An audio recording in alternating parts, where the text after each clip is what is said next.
Today we're going to talk about something really important when it comes to disability ministry: runners, also known as elopers. These are your students who have developmental disabilities who may run off from your classroom to go someplace else when you're not expecting it.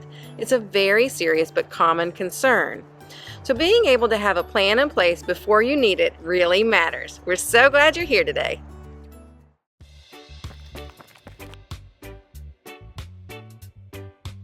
Hey there, you getting ready for a big race? Oh, you've got a student who elopes from your classroom in your training so you can keep up? Oh, well, that's one idea, but maybe this might help you more. 5 tips for students who elope. When it comes to serving students who have developmental disabilities such as autism, it's important to understand that running away, known as elopement, can be an issue for some. But what is elopement? Well, elopement refers to a person who has a developmental disability who runs or wanders away from a caregiving environment. In other words, it means that a student may leave your classroom when you aren't expecting it and could be at risk for getting lost. It's a serious yet common concern. So is there anything we can do at church to help keep our students safer? Well, here's 5 things to consider. Number 1, get information. Most parents of children who have developmental disabilities such as autism and Down syndrome are familiar with elopement, so be sure to ask them if their child has a history of it. If the answer is yes, then ask if they know what usually triggers the behavior. Some common reasons for elopement are enjoying running or being chased, to visit a place that they're interested in like a pond or a playground, or to try to escape from something that is stressful like sensory overload or tasks that they would rather avoid.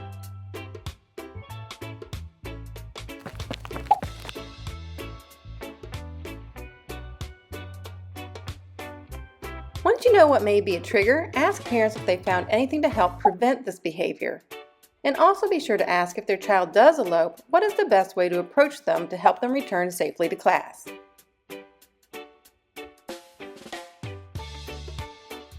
Number 2, educate your team. Once you learn more about elopement and your student, share this information with your team. Explain what may trigger the behavior and help them look for ways to reduce these triggers, like preparing students for transitions, giving them an appropriate space to stretch their legs, or creating a quiet space to escape from chaos.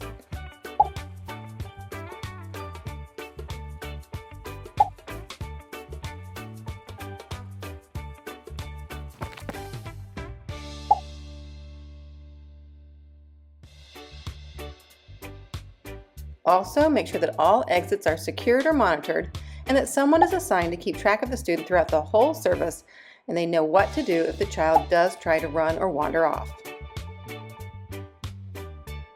Number 3, communicate expectations to the student. Help your student understand what you want them to do by using visual boundaries to show them where they should go and where they should not go.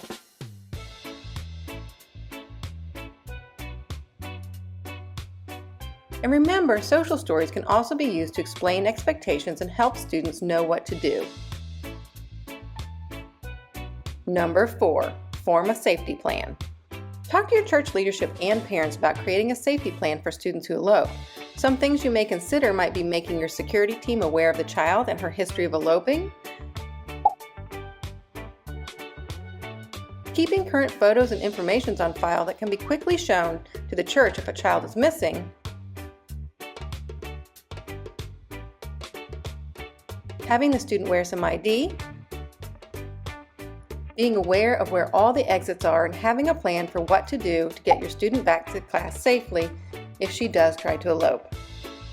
Number 5, know what to do in the moment. If elopement does occur, stay calm. Ask others to help you. Do your best to keep eyes on the student to make sure she's safe. Then follow your church protocol and, if appropriate, implement the safety plan you created.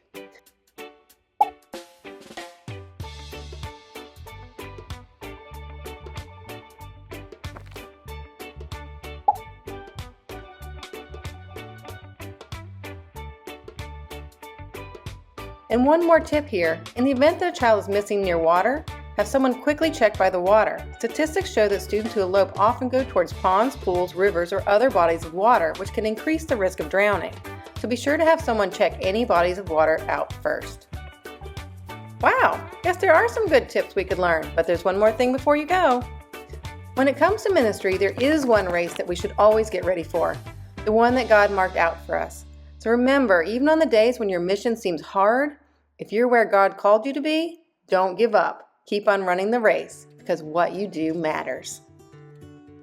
Thanks for joining us. See you next time.